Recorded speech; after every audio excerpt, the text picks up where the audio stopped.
Regina, Mater misericordiae, vita dulcedo, estes nostra salve. The Lord be with you. A reading from the Holy Gospel according to John. Mary Magdalene stayed outside the tomb, weeping. And as she wept, she bent over into the tomb and saw two angels in white sitting there, one at the head and one at the feet, where the body of Jesus had been. And they said to her, "Woman, why are you weeping?" She said to them, "They have taken my Lord, and I do not know where they have laid him." When she had said this, she turned around and saw Jesus there, but did not know it was Jesus. Jesus said to her, "Woman, why are you weeping? Whom are you looking for?" She thought it was the gardener and said to him, "Sir, if you carried him away, tell me where you laid him, and I will take him." Jesus said to her, "Mary." She turned and said to him, "Rabboni," which means teacher. Jesus said to her, "Stop holding on to me, for I have not yet ascended to the Father. But go to my brothers and tell them, I am going to my Father and to your Father, to my God and your God."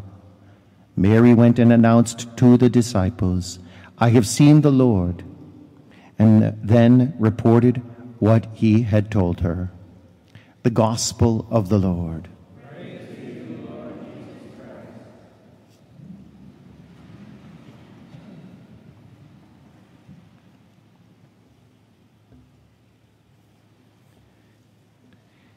Mary got very, very comfortable with Jesus.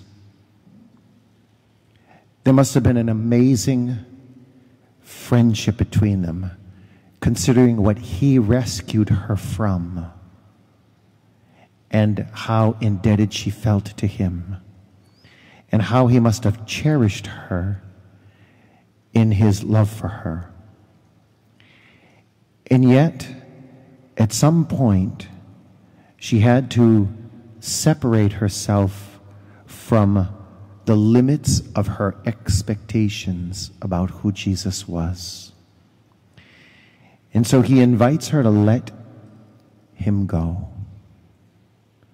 Let me go because you're holding on to the way you want to see me, in flesh and blood like the old days. Simply that. He invites her to let him go because there's more to see beyond the physical appearances and the prior relationship that they had.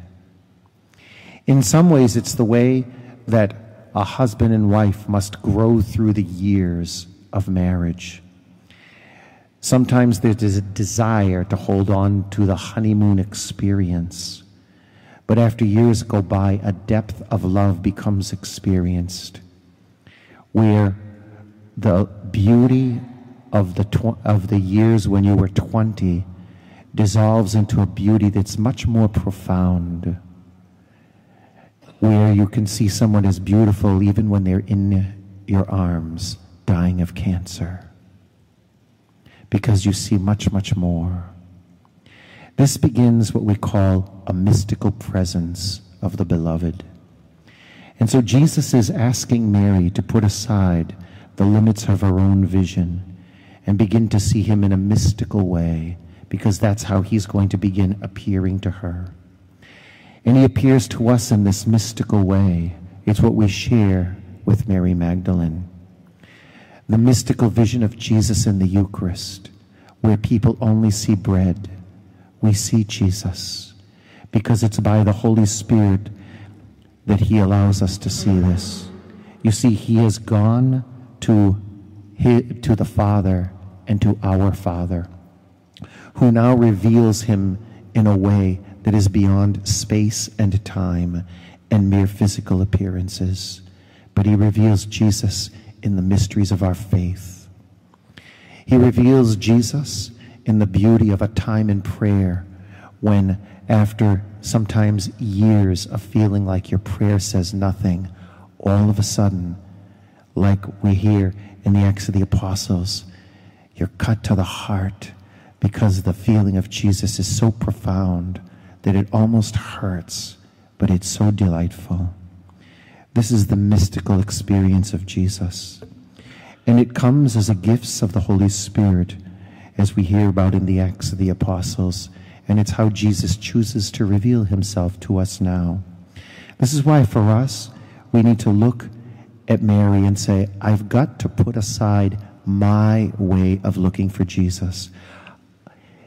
God uses our ideas and God uses the way we think to bring us into a relationship with him. But at some point, he wants to move us beyond the limits of our vision and our thinking to find new ways. But this is only possible by, in faith, entering a different relationship with him, a relationship that's marked by incessant fidelity, that just keeps going, and incessant generosity. In the Gospel of John, Mary Magdalene is the first to go to the tomb. She is generous in risking her life, knowing that there may be guards still there. She is generous and she risks going to Jesus on his terms in the tomb, the place where she could find a body that's lifeless and the place where she could find more pain. And this is where she goes. She goes to find Jesus.